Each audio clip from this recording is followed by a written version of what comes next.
can start. Okay, so hi everybody. So today my talk is going to be about equivariant quantum volumes and symplectic cuts. This is part one, and in the afternoon Maxime is going to talk about the second part. And actually, in my talk in the morning, I will not really talk about the symplectic cuts part. I will leave this to Maxime, and I will focus more on the definition of equivariant quantum volumes. And I will start slowly by discussing the classical counterpart. So what is an equivariant classical volume of a certain manifold? I will not assume you're familiar with this kind of thing, so I will start very slowly. And the results I'm going to present are contained into these two papers, together with Maxime, Nicolò Piazzalunga, and Pietro Longhi. So what about equivariant volumes and their quantization? So what we want to consider is the following. We are going to have a certain manifold X, some sort of algebraic variety, and in particular we will consider cases where X is some symplectic quotient, M quotient by some group action. I will restrict further to the abelian case, so toric manifolds later, but let's just think about this first. And to this object we can associate two things. So the first one is the cohomology ring of X, or even better, some sort of equivariant cohomology with respect to some other group action, T, which will be a torus. And on the other hand, we can associate its volume, or in particular, because X will be a symplectic manifold, we can define a symplectic volume for this. So this is going to be volume of X, which roughly speaking, or actually you can think of this as the integral over X of e to the omega, where this is the symplectic form.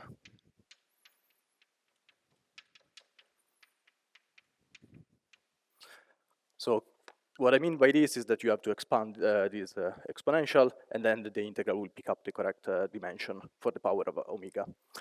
Okay, so this is the classical setup, and what's very nice about these volumes, these quantities, is that these objects, they contain information about the cohomology ring, and in the equivariant case, so if we upgrade this to be some equivariant version of the volume, then they will encode all the information of the ring. And I will show you later in certain examples how this works. And now, what we want to do is want to do a quantization of this picture. And what we mean by quantization, we want to first quantize this side, the cohomology ring of the manifold. In fact, it is known that there is a very nice quantization of this, which is the quantum cohomology equivariant of X. And this is defined in terms of genus 0 Gromov-Witten theory of X. So there is a nice way to do this, such that one can take the limit and go back to the classical cohomology ring. So the question now is, what do we have on the other side, on this side, which provides for us a quantization of this volume? And this is what is going to be the quantum volume that I want to define for you. So this is, in particular, as I will show you, is going to be related to a certain partition function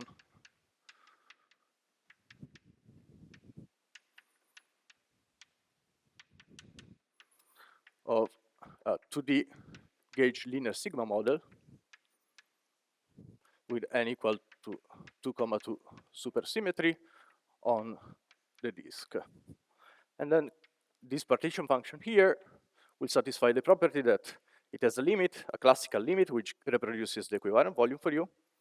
And on the other hand, it will encode all the information of this ring. And now let me just show you how this works in detail. So I will start from the bottom row, where we just consider classical volumes and classical cohomology.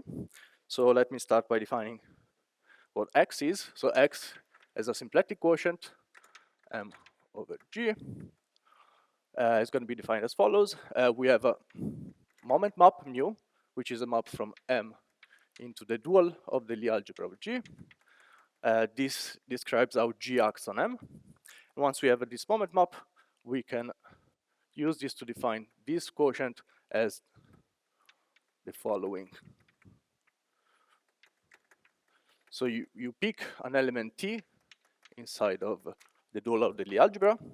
This is the value of the moment map. You take the preimage of that element. It's going to give you a submanifold inside of M. And under certain conditions, this preimage is going to be such that the action of G over it is going to be free. So we can define the quotient of this. And this is going to be the definition that I use for what I mean by symplectic quotient. So X is going to be of this type. And in particular, in the toric case, G is just going to be some torus, U1 to the R, let's say. And M is going to be some flat space, C to the N. And therefore, X will be defined to be the quotient of these two. So the moment map, in particular mu, can be defined as follows. So there will be one moment map for each U1 here. So I will use label A to label the groups. And this is going to be defined as sum from I to 1 to N, Zi square A, where these are the homogeneous coordinates on Cn.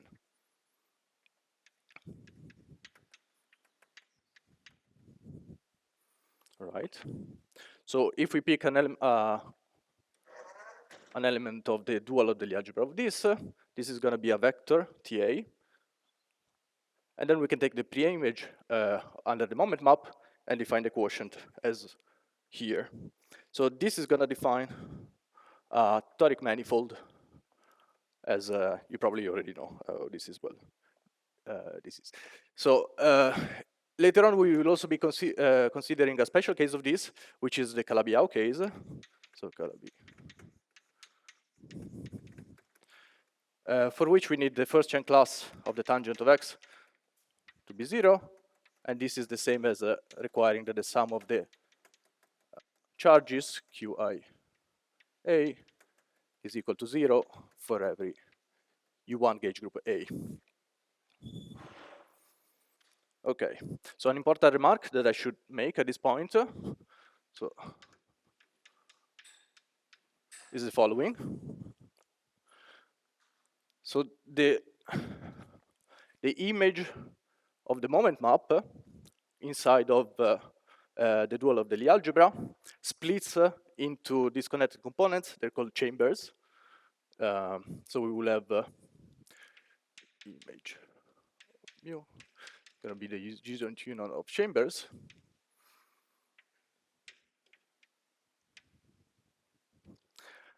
And what will happen is that the quotient will depend on the point in the image, but only in a very weak way, in the sense that if you move within the same chamber, the quotient is gonna be symplectomorphic to the original one. But if you jump from one chamber to the other, you end up having different quotients. So let me give you an example of this. So let's say the simplest example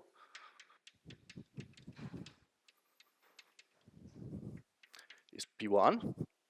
So we have C2 mod U1 with charges. The matrix of charges is going to be given by this.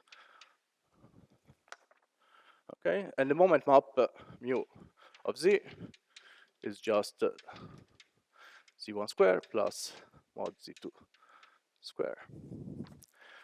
So if we impose the moment map equation and we fix a value of t, we have to solve this equation. And as you can see, there will be two different behaviors according to whether t is positive or negative. In fact, if t is positive, the solution of this equation is clearly a three-sphere inside of C2. And then the quotient by U1 is just going to quotient for you the S1 corresponding to the up fiber. So what we have is that X is going to be precisely this P1. For t less than 0, however, you can see that this equation doesn't admit any solution, so the quotient is actually empty.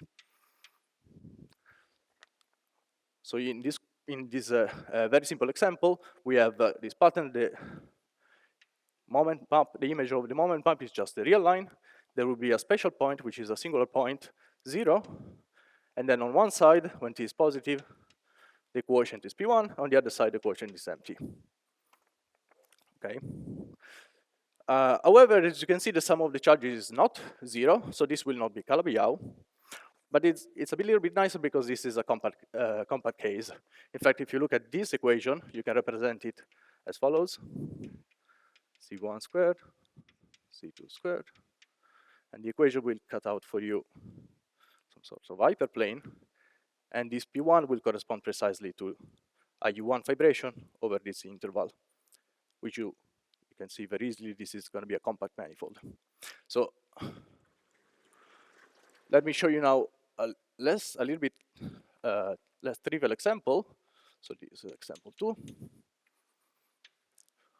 We're going to choose the following charges: 1, 1, minus 2. Choosing these charges, you can see that they sum to 0, which means this is going to be Calabi-Yau. And in particular, again, we have two chambers for t greater than 0. We have the following equation, so z1 squared plus z2 squared.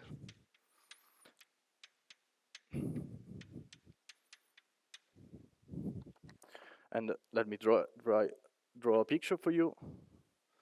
So this is the first direction, z1 squared, z2 squared, z3 squared. If t is positive, the picture that we will have is the following. This cuts out an hyperplane inside of this three-dimensional space, which goes as far like this. The value t here will parameterize the size of this line, which again, from the analysis that we had before, this is going to be some sort of P1 inside of your geometry, but then you will also have some non-compact directions like this. And in fact, here the quotient can be described as the total space of O minus 2 line bundle over P1. So the base is exactly this line, and this direction are the fiber. On the other hand, if t is less than 0, we are jumping across a singular point, and then we will have a different behavior. And in fact, what happens is the following. Let's say you take t, and you make it smaller. If you make it a little bit larger, you move it away from the origin, nothing really changes. You're just making it a little bit bigger. If you push it backwards, however, at some point you will intersect this point here, and the picture will change. And in fact, if you push it back far enough, the plane will become this one, or rather the intersection of the hyperplane with the positive orthant is going to be this one. And as you can see, there is no more P1 in the base.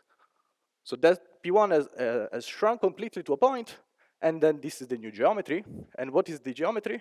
So X, as you can see here, looks very much like C2. And in fact, it's pretty much C2 everywhere, except that there is a singular point at the origin due to the fact that this charge was not 1, but it was 2.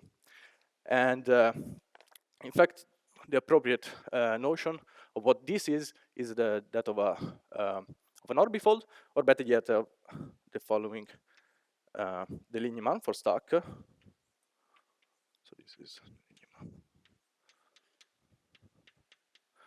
where at this point at the origin of the C2, it becomes a singular point or a stacky point of multiplicity 2. So these 2 points here, which are fixed points for the P1, they collide and they stick together here. Okay. So, and in particular, this is also, as you can see, this is clearly non-compact. So these are 2 very simple examples of the kind of quotients that we're going to look at.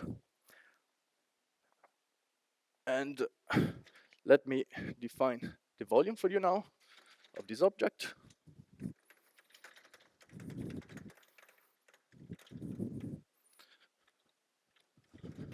So if we work non-equivariantly, as I said before, the volume of a certain symplectic manifold is just the integral over x of the exponential of the symplectic form. Clearly, if x is non-compact, This will be non-convergent because we have to integrate over this non-compact direction, and this will be infinity. So is equal to infinity if x is.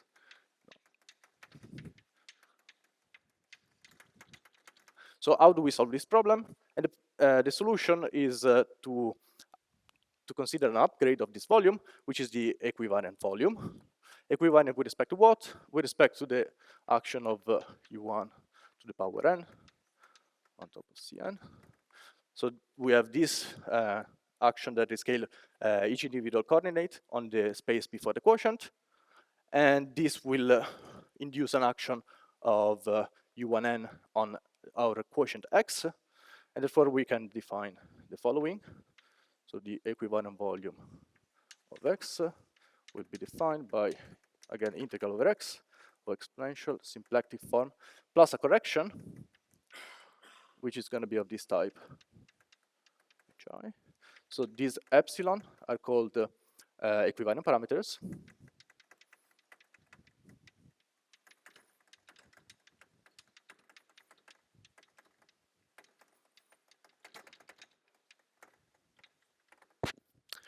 So the epsilon I, you should think that they live in the, let's give this a name.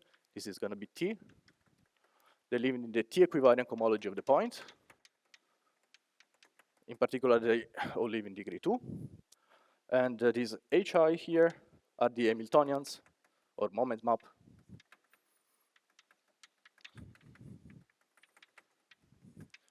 For the action of T on X. And this is a classical object so far, yeah. So probably some of you are already familiar with this kind of construction. Okay, so what will be interesting is to the quantum deformation of this. Okay, so because of this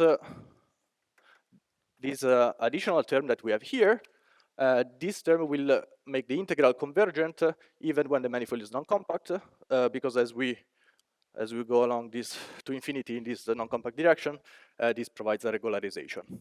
And clearly, if the manifold X is compact, you can just set epsilon to 0, and you go back to the original definition.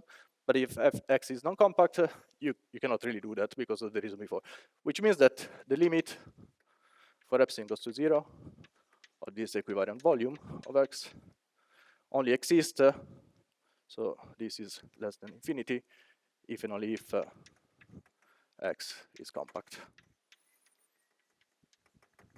And this will be also important in the quantum case because there will be similar effects appearing due to compactness with respect to non-compactness. Okay.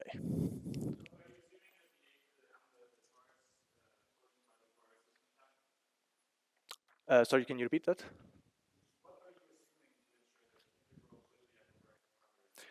So yeah, exactly. So actually, if you just pick any action, then it's not guaranteed that this is going to be regularized for you. So you need to assume that the ordinary set theoretic quotient of X by, let's call this T, this needs to be, well, needs to be compact. It is. So in our case, because we take this big torus acting on Cn, the quotient will actually be a point set theoretically. But that's a very good question. And in particular, this T is a faithful action on Cn, but it will not be faithful on X. So you can actually write the following exact sequence. Let's call this A, T. This is the big torus acting on all of Cn. This is A, which is the torus we're quotienting by. So this is just U1 to the power R. So in this case, it was the U1 we're quotienting. And this here, which is the quotient of the two, is the actual symmetry of X, namely the remaining part of T which acts faithfully. Okay. So the question now is, how do we compute explicitly this volume?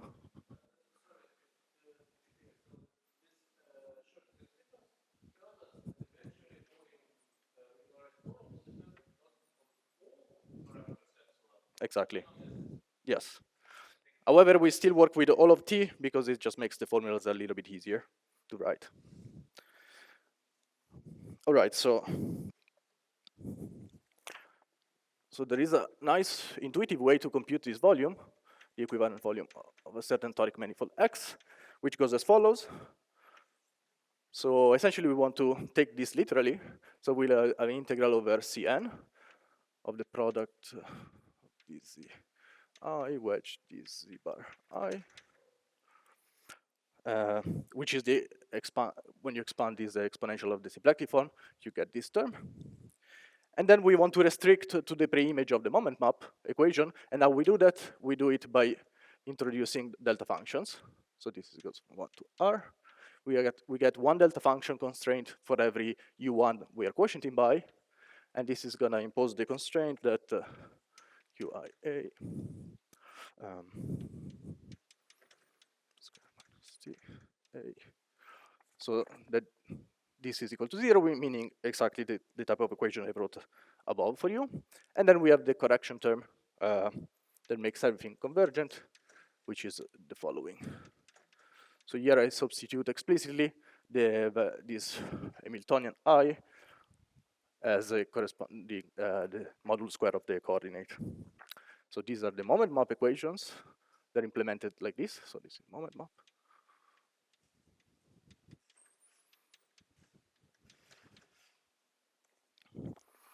And what we can do here is we can do the following. For each delta function, we can substitute the integral representation of it, which means that here we will have integral over I r.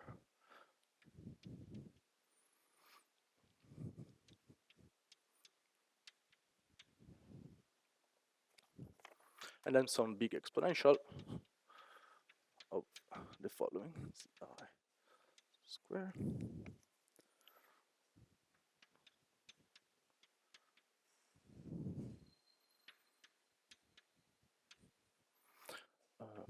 Let me just write the moment map like this. Okay. So at this point, what we can do, we can exchange the two integration. We can exchange the order integration and perform this integration first. And if you do that, you end up with the following. Inside of the moment map here. So, so let me just remind you, mu A is equal sum over QIA.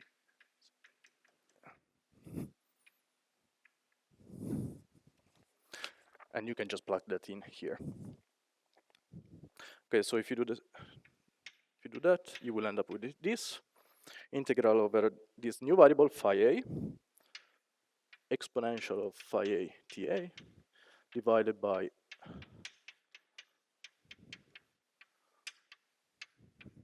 so here I'm using essentially this identity that if you take the integral over dzi squared e to the minus x zi squared, this is exactly 1 over x. Okay. So you might ask, why is this nicer than the original definition? And this is nicer because this type of formula is exactly the type of localization formula you would get from, let's say, a TIA bot, or better yet, Jeffrey Kirwan. Sorry?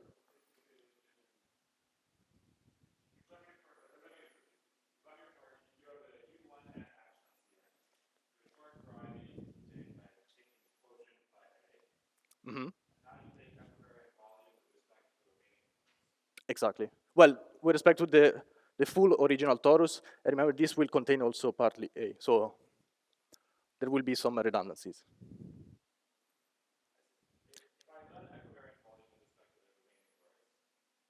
Mm-hmm.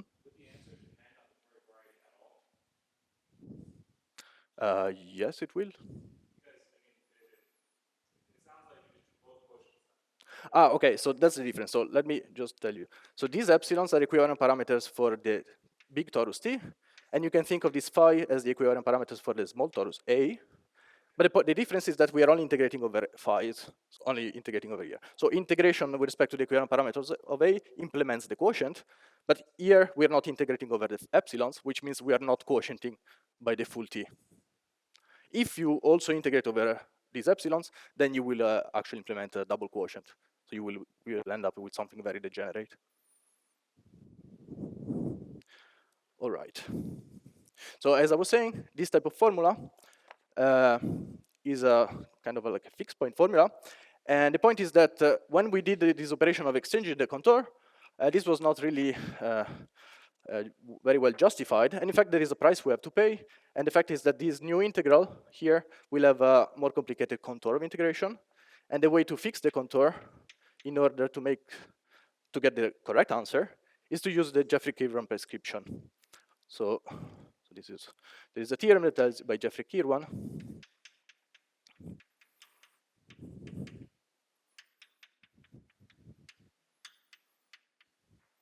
that says that if you pick the poles of this function in an appropriate way, then you reproduce the same kind of computation you would do if you were to localize by a T-about kind of localization theorem. And in particular, you have that residues of these integrals are in one-to-one correspondence with the poles, well, sorry, with the fixed points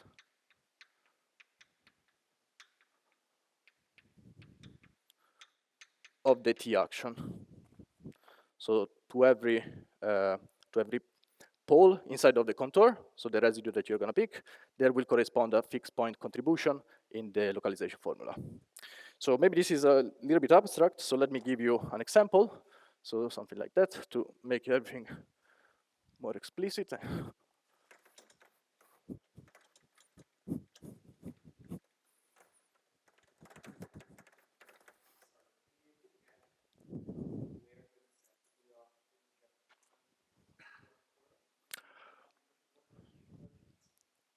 Yeah, but when I'm exchanging these two contours, this is not really an operation you can do. In general, integration does not commute. And so in general, you would not know what the contour is. So luckily, there is a theorem that tells you exactly what is the contour that you should pick here. And the point is that the choice of this contour will depend on the chamber. So different chambers will have different contours. Otherwise, you will get the wrong answer. And you might ask, okay, how do I see the chamber, the choice of the chamber appear here? Well, it depends, according to the value of T that you pick, the solution of this constraint will be different, as I showed in the pictures above. And the same kind of phenomenon gets translated into the choice of poles on this other side. But let me show you explicitly what I mean. So originally, epsilon needs to be real and positive, yes, in order for instance, using these kind of formulas and so on. But later on, once I do, when I am picking up residues, it doesn't really matter anymore.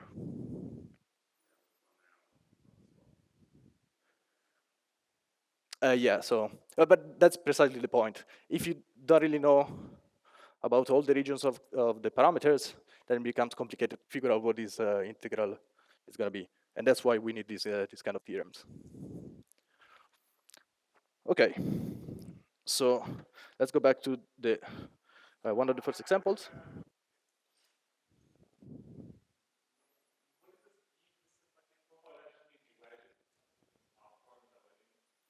Yeah. So here you mean? So let's say even in the non-equivariant case, this is just sum over k from 0 to infinity, integral over x, omega k over k factorial. And all of the terms which are of the wrong dimension will be zero by dimensional reasons. So, and in fact, if you expand only the term equal to integral over x omega, let's call it d, d factorial, d is equal to the complex dimension of x, only this term survives, and this term is precisely this one here.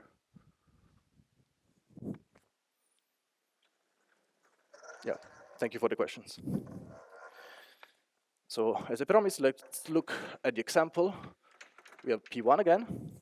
This is very basic, but this is gonna illustrate what I mean by all of that nonsense. So the equivariant volume of this P1 can be computed as follows. So we have an integral over, so there is only one U1 quotient, so there is going to be just one of these 5 variables.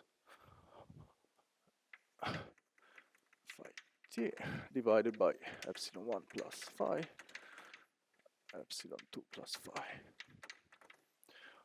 And these two corresponds to the fact that the quotient is of the following type. So these are the two coordinates, the contribution of the two coordinates of C2. So Jeffrey Kirwan now tells us that the contour should be such that he picks up the pole as phi equal to minus epsilon 1 and at phi equal to minus epsilon 2. Namely, you take a separate of the residues, which means we will have two contributions of the following type, e to the minus epsilon 1t divided by epsilon 2 1 plus e to the minus epsilon 2t minus epsilon 2. Here I just took the residue. As you can see, we get two separate contributions because these are corresponding to the two fixed points under the torus action on P1. So this is going to be one fixed point contribution, this is going to be the other one. And now, because P1 is compact, we can actually take the epsilon goes to 0 limit and recover the binary volume. And in fact, we can just do Taylor expand this expression. So each of the two terms is divergent in epsilon goes to 0 limit, but the sum of them is actually regular. And in fact, this will be how they behave like this. So we have this contribution coming from the volume of the P1, and then we have other epsilon corrections. And if you resum everything, we'll give you this equation again.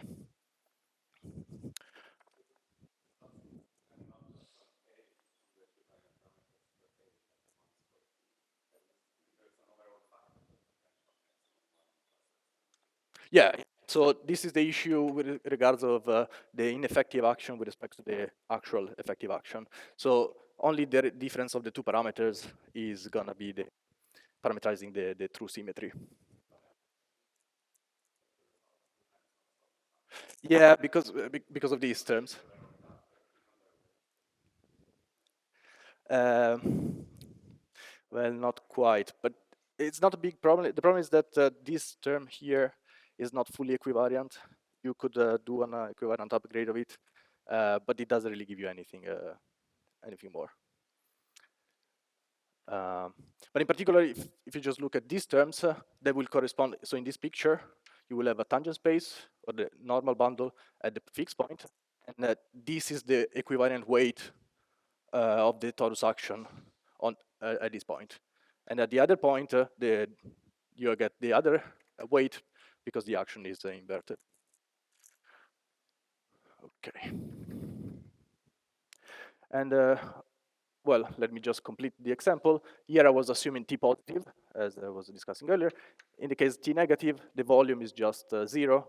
And in fact, the Jeffrey Kirwan tells you that there are no poles to pick. So if the contour doesn't enclose any poles, the integral will be 0, which is consistent with the picture that we had.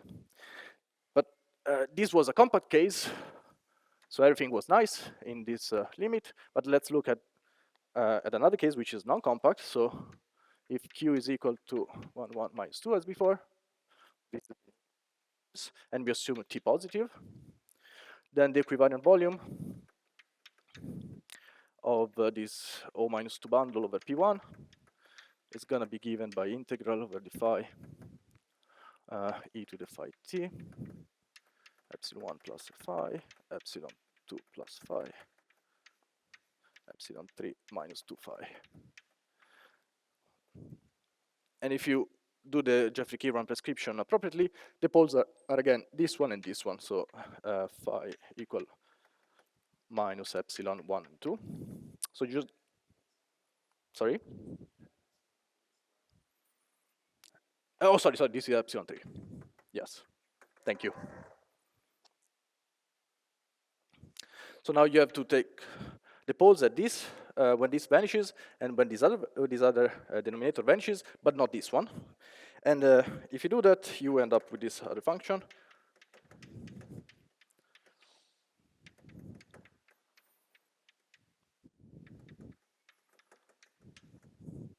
plus, well, the same with 1 and 2 exchanged. So again, we have 2 fixed points corresponding to the same fixed point on the base, but now there are also the additional non-compact direction of the fiber, which contributes an additional term in the denominator, which means that now this is no longer an analytic function epsilon equal to 0, and we cannot actually take the limit.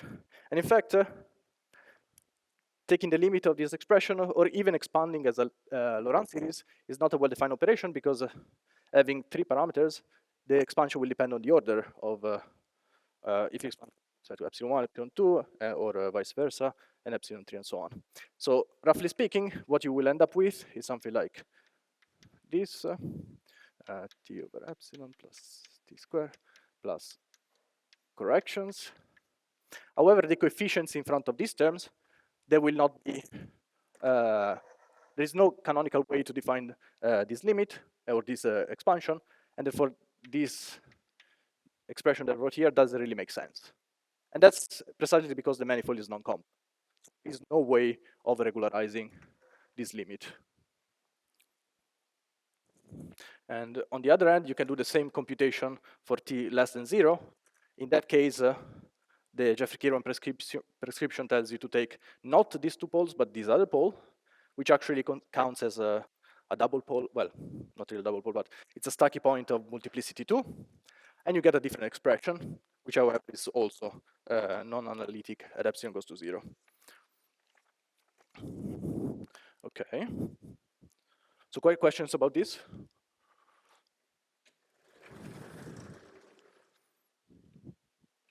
So now let me show you how can we read the cohomology relations from this volume. How does the volume encode the cohomology relation?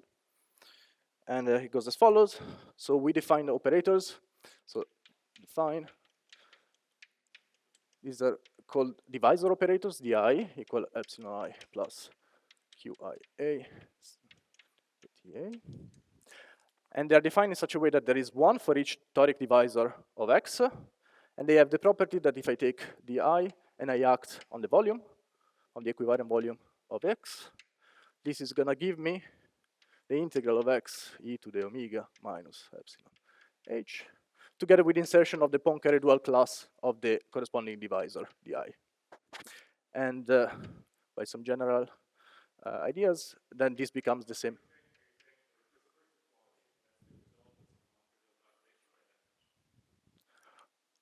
Well, if you use this definition and you apply to the definition of the volume, you see that this will come out automatically. So it's a very simple computation.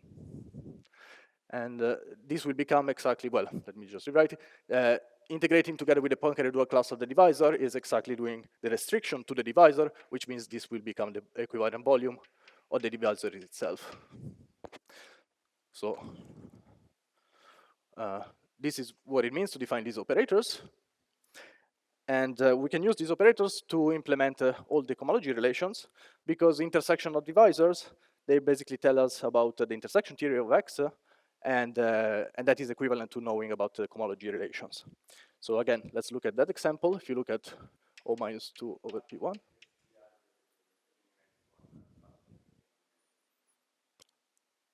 Oh, yes, yeah. So if you see, when you take this derivative and you bring it inside of the integral, it will act on the exponential, bring down a factor of phi. So technically, you can substitute this with phi inside of the integral, and then it will cancel one of the factors. That's precisely the idea. So if you want, this is the proof of the statement.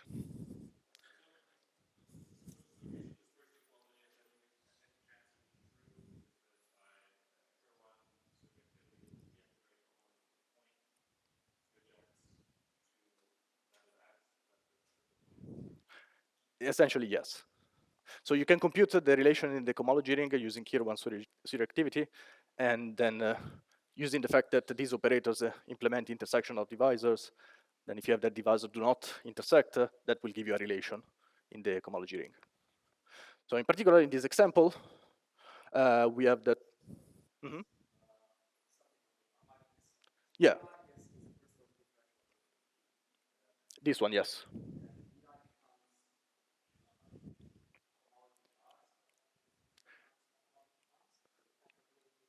So this one will become, to each divisor you can associate a line bundle, and this will be the chain class of that line bundle, equivariant first chain class of that line bundle.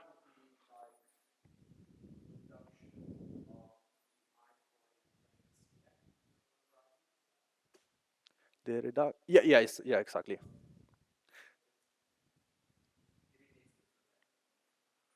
Okay, so this is curly D and this is regular D, so I apologize, but so yeah, if it's confusing, please ask. Yeah, so this is inside here is the divisor, so it's not an operator anymore. Okay, so if we look at this example of O minus 2 over P1, so you can use Keir 1 reactivity to compute the cohomology relations, equivariant cohomology relations, which are going to be the following. So this is a free ring generated by epsilon 1, epsilon 2, epsilon 3, and phi. But then you have to quotient by something called the Stanley-Reisner ideal. And this is precisely the relation that epsilon 1 plus phi times epsilon 2 plus phi is equal to 0. And correspondingly, we can read the same relation as follows. So we'll have that if you take the first divisor operator, you multiply by you compose with the second divisor operator, you act on the volume of x. This is going to be 0. So this is precisely this relation translating in terms of a certain differential equation for the volume. And actually, you can see this very clearly why this needs to be true, because if this is the picture of before, this is the hyperplane, D1 and D2 are, so this is going to be the first divisor, this is the second divisor, this coordinate plane here, these are the coordinate plane, and they intersect over this line, but this line is not intersecting with the solution of the moment map equation, which means that the intersection of this is 0 inside of x. And that's the reason why these relations are true. And the whole point of this is that now we want to use this formalism to deform this cohomology ring into the quantum cohomology ring, and this kind of equation will become, so when we go from the equivariant cohomology of x to the quantum cohomology of x, then these equations, they become Picard-Fuchs equations, or, well, certain differential version of the quantum cohomology relations. And I will show you in just a second what this looks like.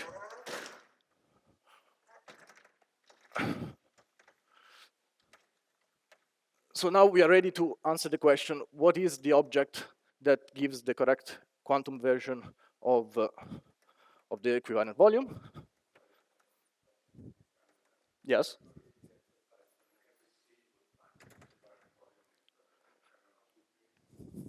Yes, so in the other case, when t is less than d0, so t less than 0, the ring is the following, epsilon I phi quotient by epsilon 3 minus 2 phi. So we have a different generator for the Stanley-Reisner ideal, so different cohomology ring, and therefore the equation will be D3. So now it's a little bit more complicated. So let's see if I wrote it. Well, no, it's actually, in the classical case, it's the same. So this was C2 mod Z2 equal to 0. And as you can see, the volumes are different functions in the different chambers, and also the relations are different in different chambers. And the rings, once you take the quotients, are also different. Okay, so I will define now the quantum volume.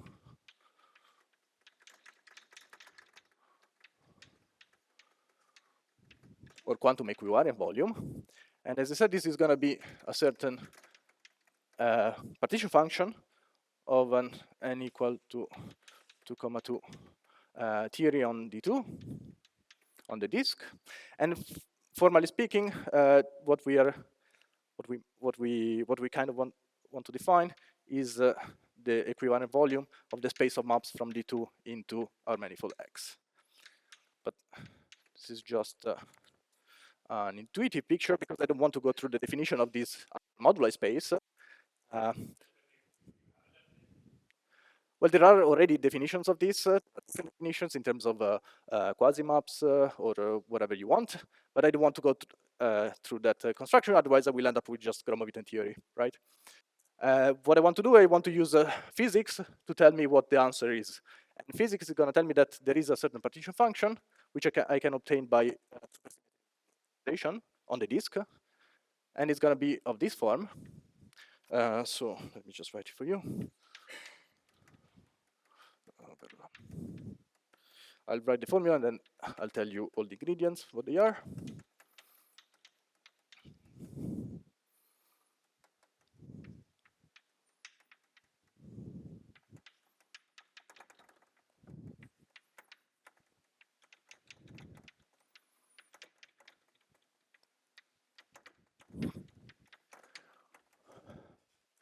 Okay, so this is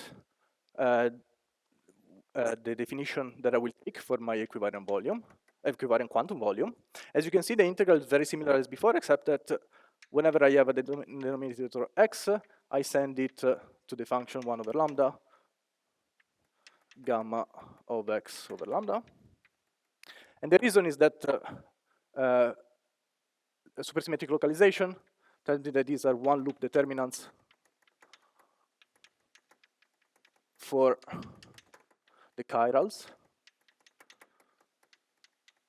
of my gauge linear sigma model. So this is the gauge linear sigma model. There is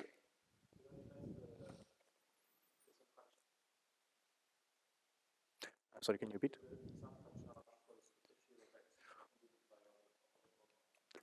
Yeah, so this is going to be related to that, in fact. So,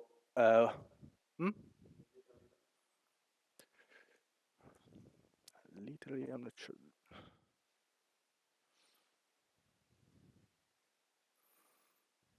So you can show that it's going to be.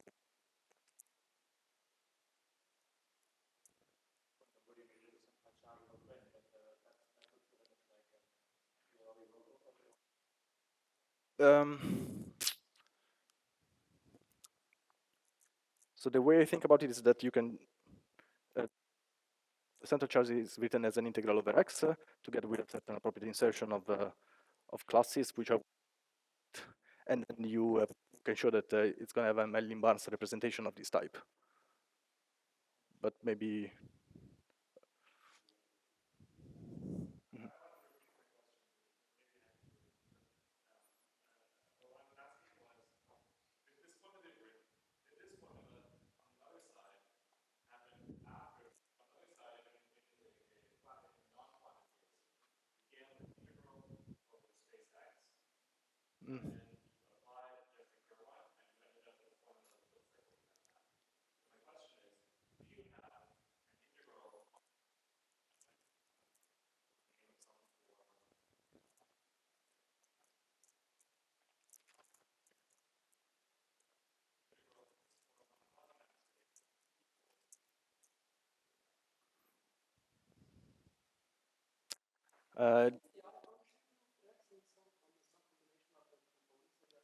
Yes, it will be.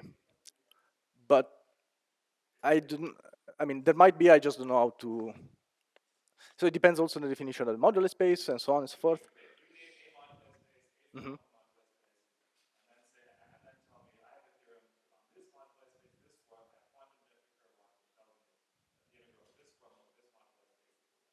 Yeah, morally, yes, but I don't have a theorem that this is true.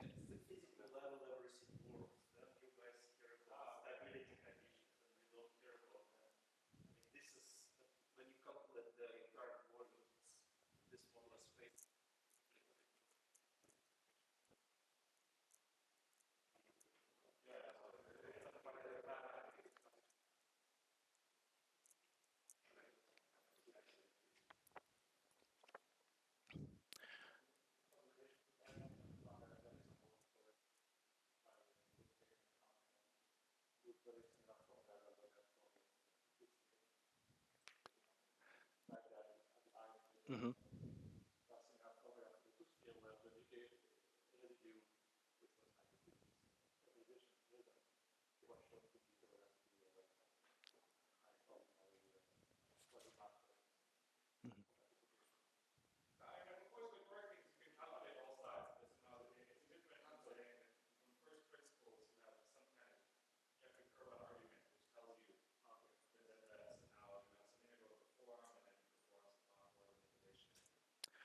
Yeah, so there should be some sort of infinite dimensional toric manifold such that this is its equivalent volume.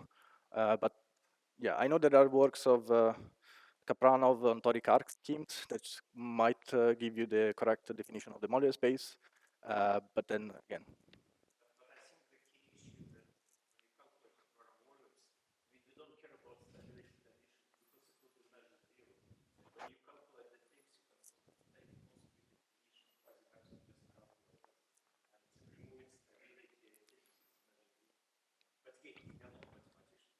mhm. Okay, and yes, precisely, yes. Yes, you could also take different conditions. So here I didn't say it, but I am implicitly assuming Neumann boundary condition for all the chirals. You could pick Dirichlet boundary condition for some of the chirals, all of them. This would give you some other object, which will correspond to the central charge of a certain lower dimensional brane. So this is the brains in this. Well, for threefold, it would be the D6 brane.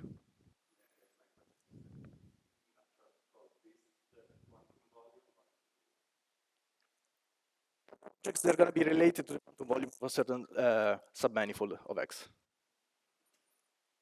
So they're also quantum volumes on their own, but they're related to certain other quantities, other manifolds. Okay.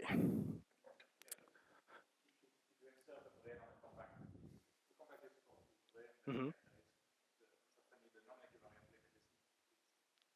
Uh, it should be, yeah.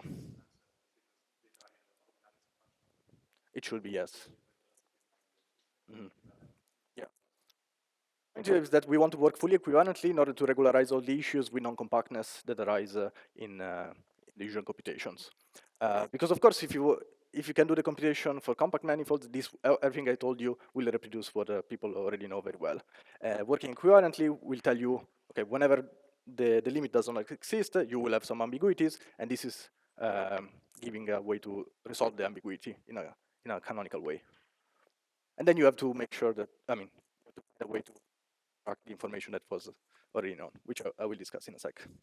Okay, so you, if you're familiar with two-dimensional supersymmetric quantum field theory, gauge theories, then you probably already recognize what this is. But let me just tell you, this T now physically will correspond to the Fayet-Iliopoulos parameter. These epsilon and phi, they will correspond to certain masses. Well, these are going to be the twisted equivalent masses for the flavor symmetries. This is going to be the gauge symmetries or the gauge variable that you're integrating over. And there is an additional parameter lambda here, and lambda is the omega background.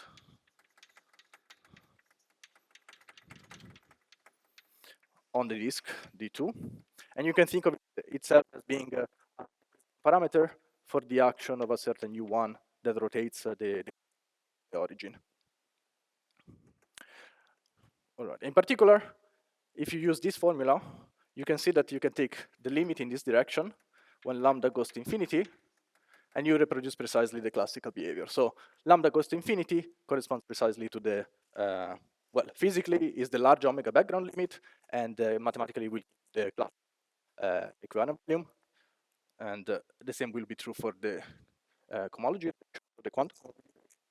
So let's see, maybe, okay, let me just write for you quickly what are the quantum cohomology relations gonna look like.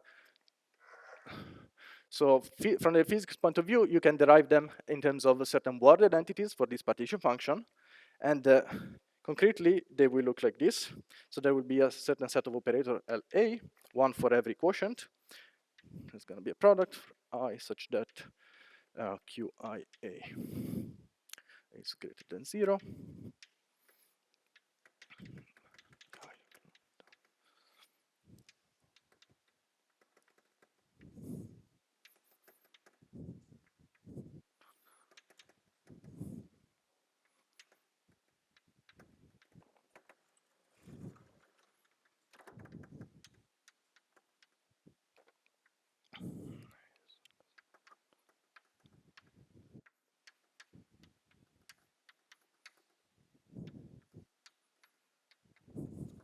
So you can define a set of operators of this form in terms of the divisor operators, and then you will have that quantum homology relations are going to be encoded by the set of, by these equations. So this partition function is going to be annihilated by this whole set of. What happens at the quantum level is that these operators now they will actually depend on the chamber. But in different chambers, you get the same operator, so that the quantum homology actually does not depend, can be continued to all the chambers. And perhaps I can give you an example.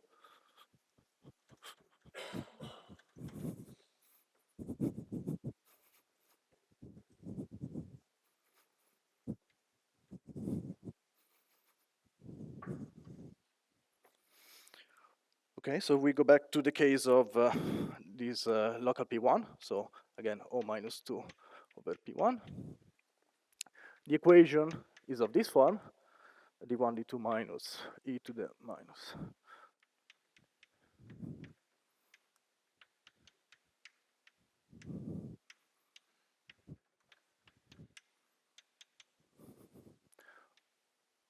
This is my quantum homology relation, also known as Picker-Fuchs equation.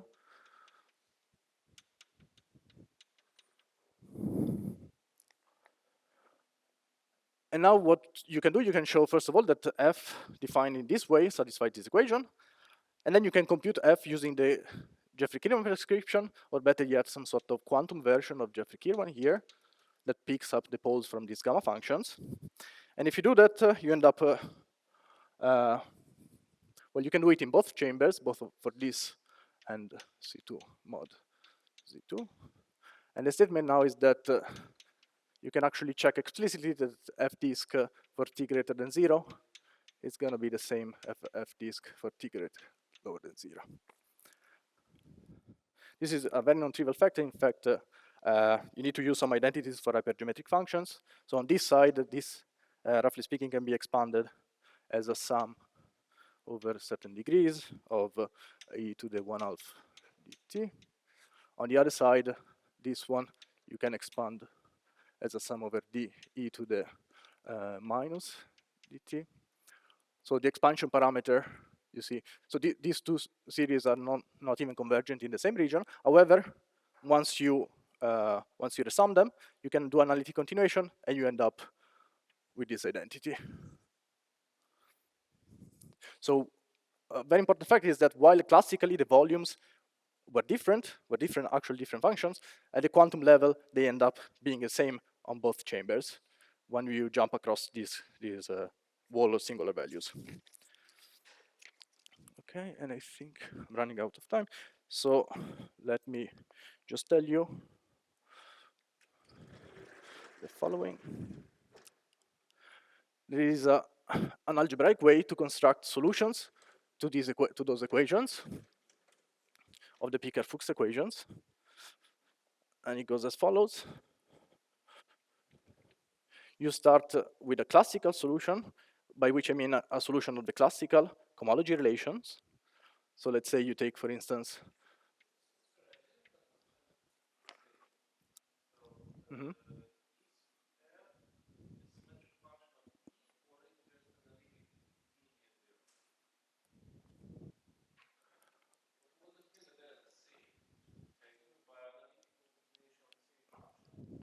so you have a function that is defined globally, and then if you go to the point where t is very small, close to 0, you can will have a certain series expansion, which is of this type. If you go at t very large, so t goes to infinity, then you will have another expansion, which is this one. And Jeffrey-Kirwan will do this automatically for you.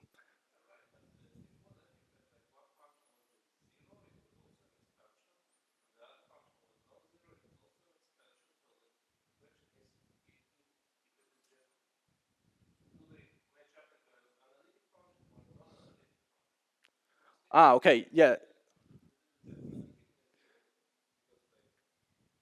Yeah. So yeah, I believe it's going to be analytic. It's going to be an hypergeometric 2f1 in this case.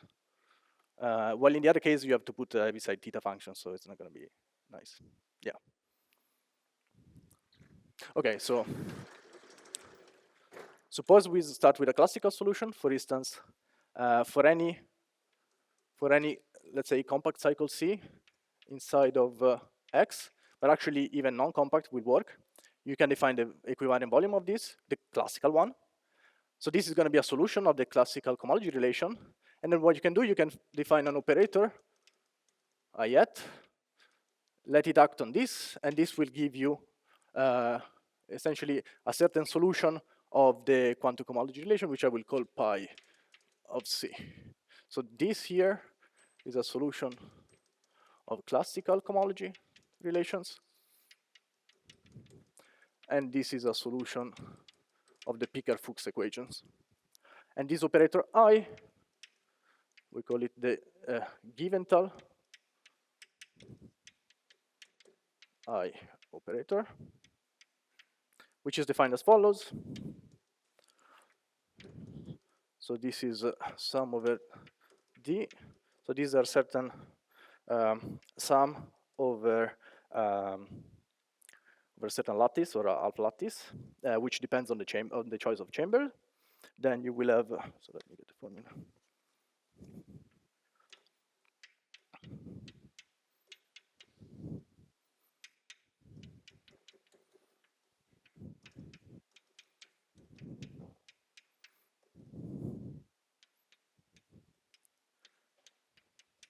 Okay. Where these here are Pochhammer symbols.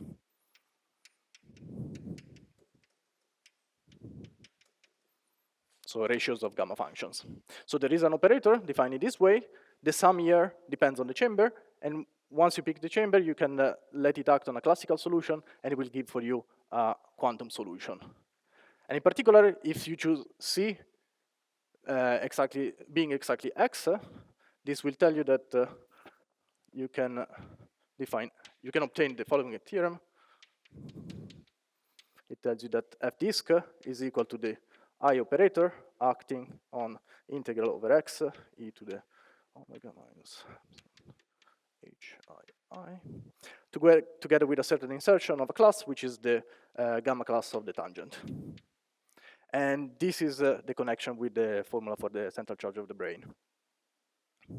So if you can actually see it explicitly, because in the toric case, this is a closed formula. You can take this operator, you bring it inside of the integral, and what this does, it reproduces for you an insertion of the I function of the manifold X, which now multiplies the gamma class of the tangent. But this is class defined by Ozono and studied by Iritani and so on. Okay.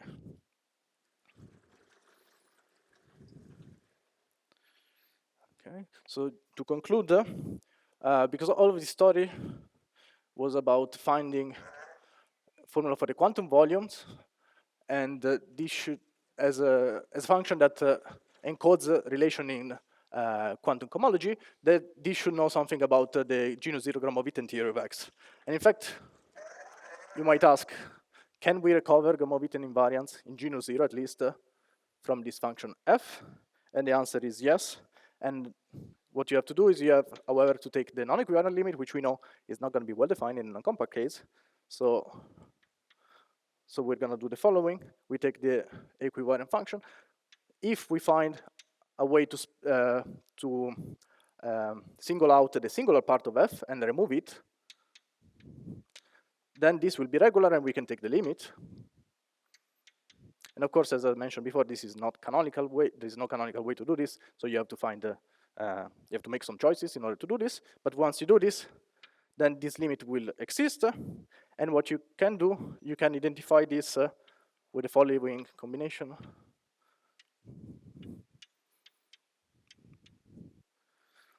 Where here you have this operator acting on the Gromov-Witten potential in genus G equal to 0.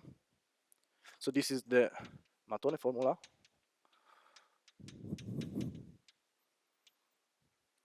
That tells you what is, essentially this is, sometimes people call this the fourth period, is the period that is associated to the full manifold X. And the typical picture, in order how to choose this singular term to subtract, is the following. F, as I said, is going to be a sum over a certain lattice, or a certain cone inside of a lattice. So we have, let's say, this picture in 2 dimension. Let's say you have something like this. This is like this. Then in certain nice examples, the only singular term is actually the one corresponding to the pole at the origin. So this is going to be some sort of cone. This pole is the classical pole, and that's the only term which is singular in the epsilon goes to 0 limit. So you remove that, and everything else which correspond to these higher poles, or if you want physically, they correspond to instanton corrections. Then all of these are going to be regular, so you can take the limit of those and read these Gromov-Witten invariants from this other side of the equation. However, in certain other examples, which are not very special actually, so this can happen quite often, then you can have that there are infinitely many of these terms which are singular. For instance, it's not just the pole at the origin, but all of this line here of instantons is going to be singular, which means that there is no way to regularize those. So if you remove them, everything else is going to be regular. You can take the limit. But those instanton numbers, they're not going to be well defined. So one example of this case is if you consider local F2, certain Hirzebruch surface, or the canonical of the second Hirzebruch surface. Yes, so this is a technical, this is the mirror map, exactly. So this T is related to the original T by something called the mirror map, which you know very well, but I don't have time to explain.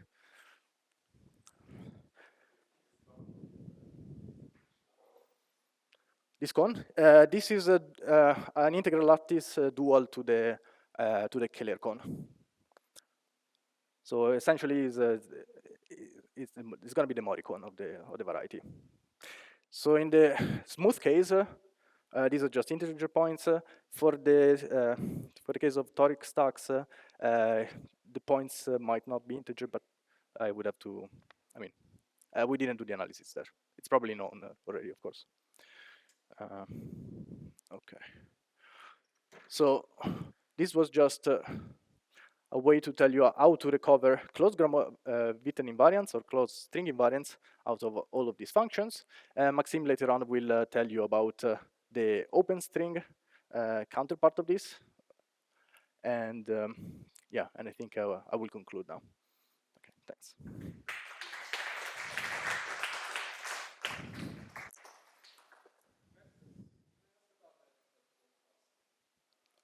About what, sorry?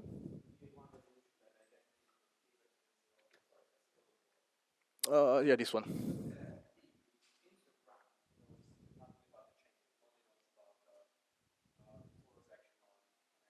Precisely. The integrand is always the same. Yes.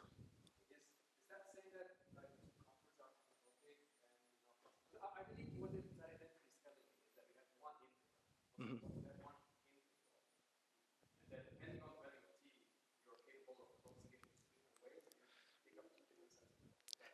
Well, one should sit down and actually prove this rigorously, but morally speaking, yes, that's what should happen. Well, the pole structure becomes very complicated because you have infinite towers of poles now, and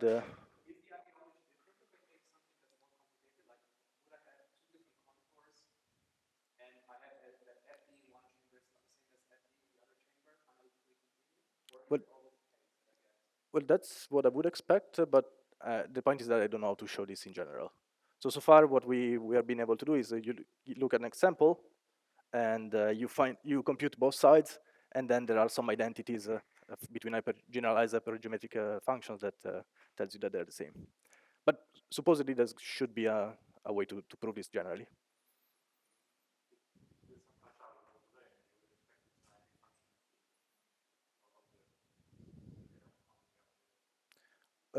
For brain, I'm not sure. I would have to think about that. So insertions of brains would correspond to insertion of classes uh, at the boundary of the disk of the type. Yeah, this is the brain that spans the full manifold. Yes. Um, so what I meant is, like, if you want to go to lower dimensional brains, so essentially you're swapping the boundary conditions that correspond to insertion of certain the Aruf genus, well, inverse of the Aruf genus.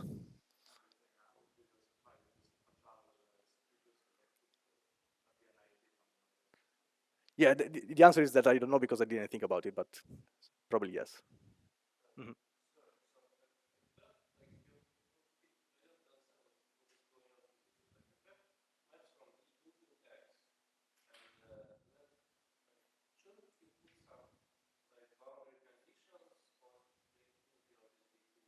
Mhm.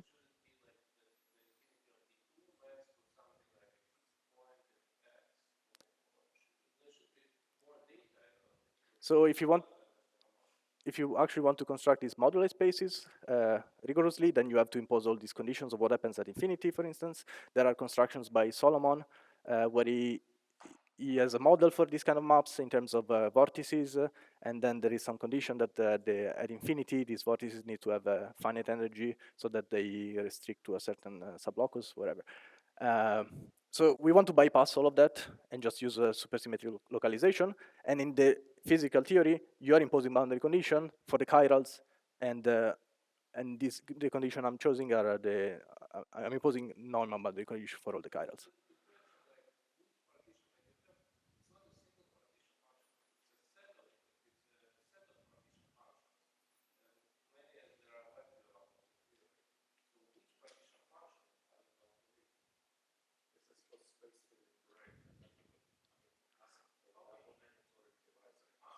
Yeah, but those will have different integral representations. So what happens is some of these gammas will go at the denominators when you change the boundary conditions. So and it will give you a different answer. Yeah.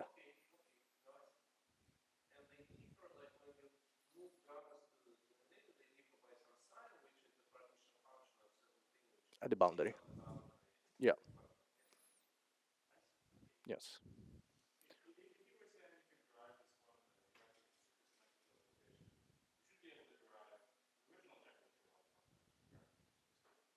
Well, I'm I'm not entirely sure if supersymmetric localization can tell you everything about the contour, but I'm not an expert, so maybe. Uh, okay, then.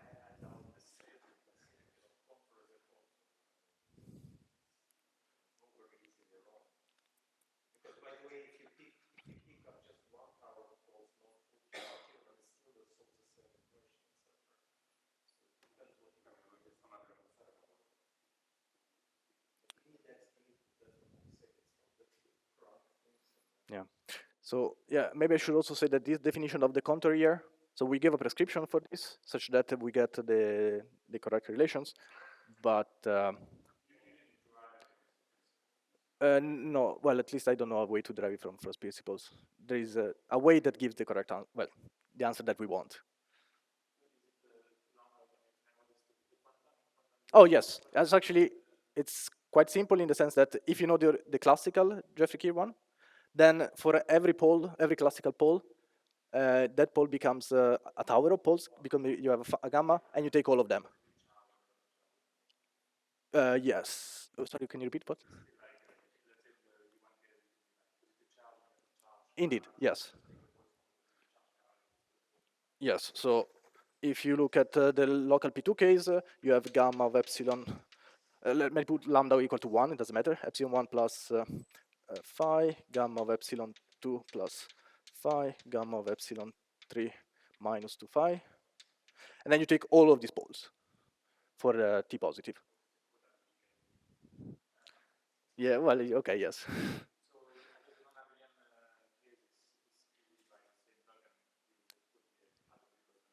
I would expect so. We didn't do the analysis, but you should be able to do the same.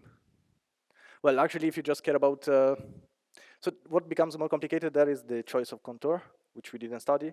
but the relations in the cohomology ring, they're gonna be, or the quantum cohomology relations, they're gonna be derived in exactly the same way, so there is no additional complication there.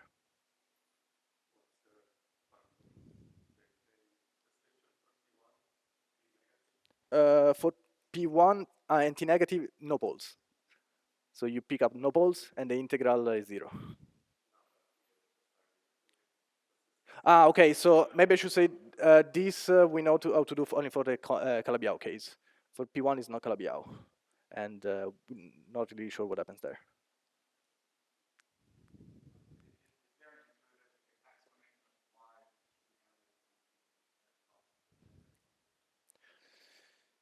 Intuitive, I'm not sure. So I can tell you what turns up, what happens. What happens is that if you look at the equation, is just one equation for both solutions, and what you can see is that these two solutions are the solutions at either 0 or infinity, these two regular singular points. Sorry, singular regular points. And then, in order to show that these two are the same, you're using the connection formula for the corresponding hypergeometric function. So what's non-trivial is that also the prefactor, all the prefactors turns out to be correct in order to get exactly the same functions. Because in principle, you could have that these two are not, so the analytic continuation of this is not exactly this, but this up to some factors independent of t. But this actually doesn't happen. You get exactly the same.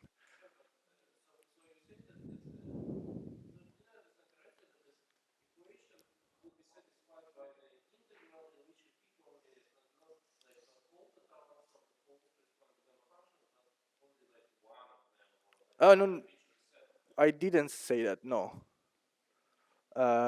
What I said is that, so in this example, you have these towers of poles. On this side, you pick this tower and this tower. On this other side, you take only this tower.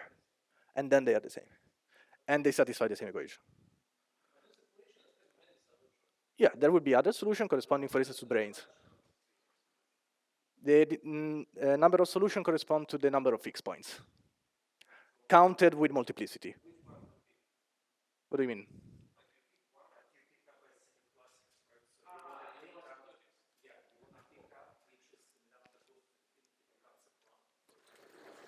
So you can use this argument. You start with a classical solution, which is very easy to classify.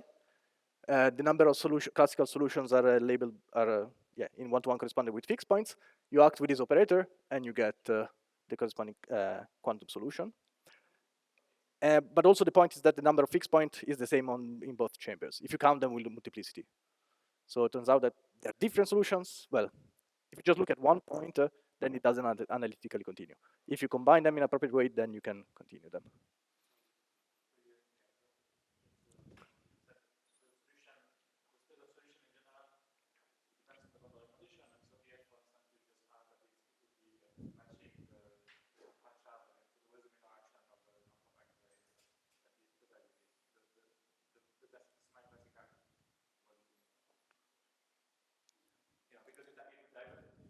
Mm-hmm. Yes.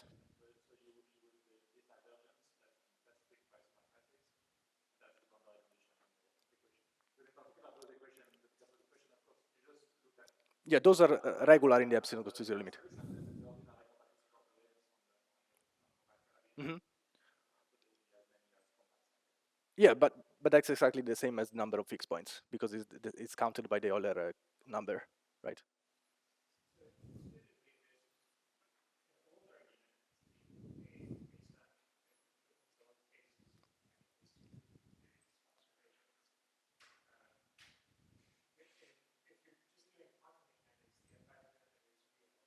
Mm-hmm.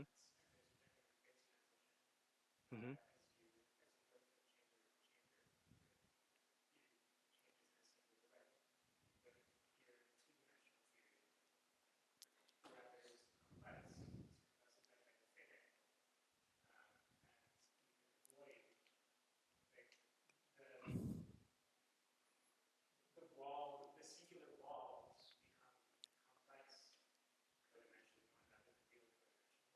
Mm-hmm.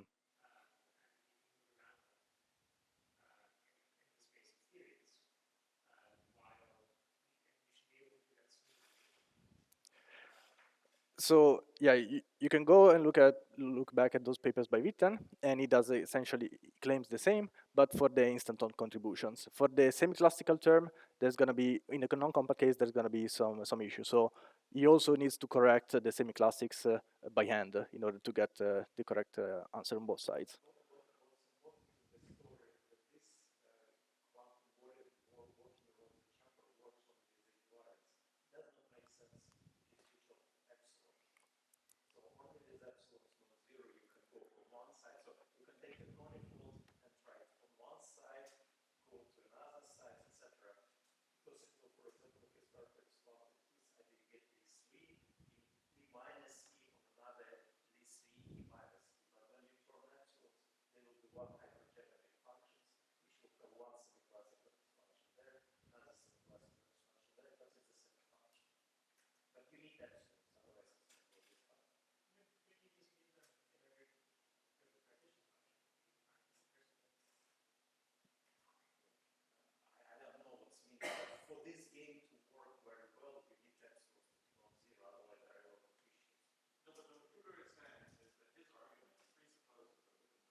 Yeah.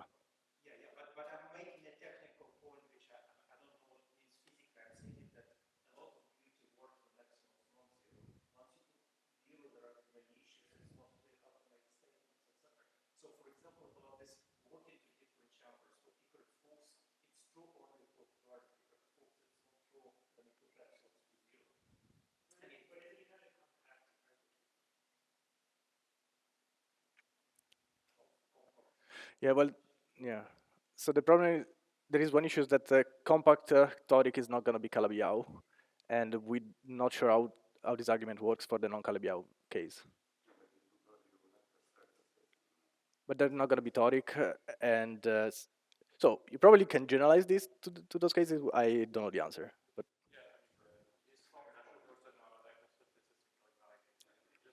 well, but yeah, but then how do you work equivalently on the, let's say, the quintic? There is no which action do you pick?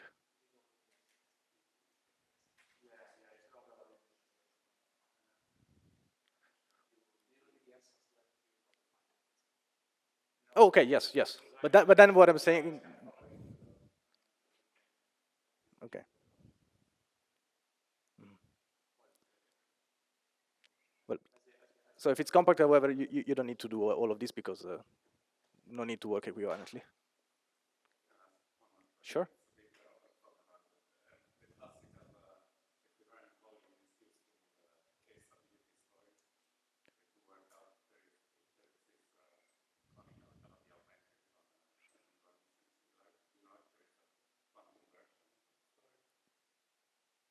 Uh, yeah, honestly, I don't know this.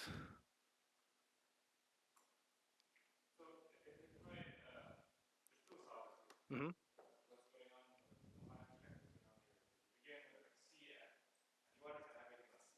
Hmm. Yes.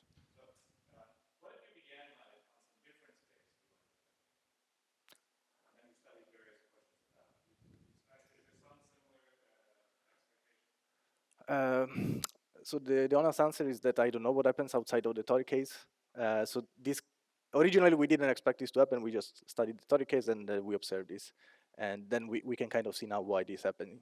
Other kind of manifolds with other quotients of different types, I'm not sure. We should have a look at that first. But are you thinking of quotients of what type specifically? Like a Nakajima quiver variety? Ah, okay. I don't know then.